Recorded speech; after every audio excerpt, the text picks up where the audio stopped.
বাহিনীকে বসিয়ে রাখা যাবে না এবং এটা বারবার রিপাবলিক বাংলা বলে যাচ্ছে।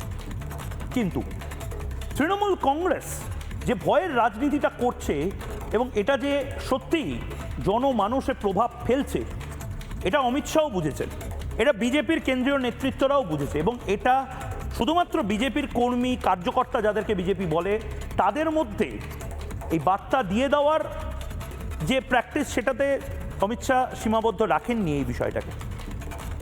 গণজ্ঞাপন বা মাস কমিউনিকেশনের মাধ্যমে মিডিয়াকে ব্যবহার করে জনসভায় হাজার হাজার লক্ষ লক্ষ মানুষের সামনে অমিত শাহ কেন্দ্রীয় স্বরাষ্ট্রমন্ত্রী আসলে একটা ভয়ঙ্কর ঠান্ডা হুঁশিয়ারিও দিয়ে দিয়েছেন। এটা নিয়ে তৃণমূল কংগ্রেস দেখবেন কোনো কথা বলছে না, কোনো ধরনের আন্দোলন মিছিল বা হই হই রই রই করছে না, কারণ তারাও বুঝতে পারছে তাদেরও হু হু করছে বুকটা। অমিত শাহ এই ভাষায় তো কথা বলেন না কোনোদিন। এবারের নির্বাচনে অমিত শাহ কি বলছেন? 23শে এপ্রিল প্রথম দফার ভোটে তৃণমূল কংগ্রেসের গুন্ডা বাহিনীকে বলবো বাড়িতে থাকতে, কারণ 5ই মে চুন চুনকে ধরে ধরে বেছে বেছে ঘর থেকে বের করে এনে তাদেরকে গ্রেপ্তার করা হবে।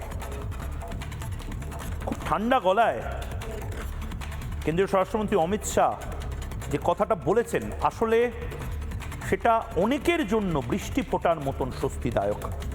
সত্যিই তো এটা হয় এবং প্রতিবার ভোটে যেটা হয় সেটা এবারও যদি হয় তাহলে আর এত কিছুর লাভ কি? গুন্ডা বাহিনী দাপিয়ে বেড়াবে, দুম করে একটা বোম ছুড়ে দেবে, তালা আটকে দেবে মেন গেটে। এবারও তাই হবে। কেন্দ্রীয় মন্ত্রী স্বরাষ্ট্রমন্ত্রী কি বলছেন একবার শুনুন।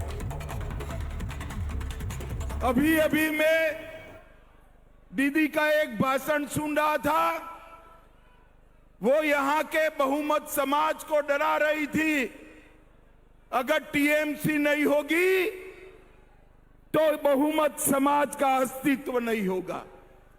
अरे दीदी, सदियों से हम यहां रह रहे, आप कौन होती हो हमें डराने वाली?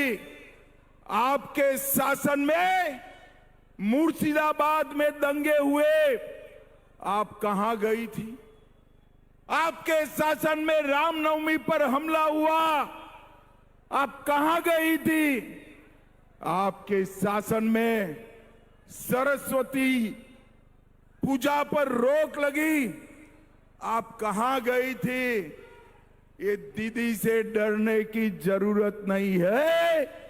यहां नरेंद्र मोदी के नेतृत्व में भारतीय जनता पार्टी की सरकार। নানা ধরনের কন্টেন্ট দেখার জন্য লাইক করুন, শেয়ার করুন আমাদের ফেসবুক পেজ, সাবস্ক্রাইব করুন আমাদের ইউটিউব চ্যানেল।